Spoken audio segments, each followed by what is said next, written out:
ఆరగిస్తే కక్షలు తీర్చే కమ్మని విందు చేయి జారిపోదా?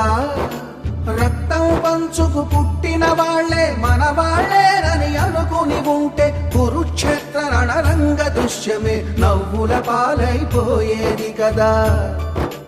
కౌరవులెవరో పాండవులెవరో ఆలోచించేలోగా తల తెగి ముండెం వేరై రక్తం ఏరై మూడైపోయే చితుకుల బతుకులు అరెరెరె అరెరెరె అరెరెరె అరె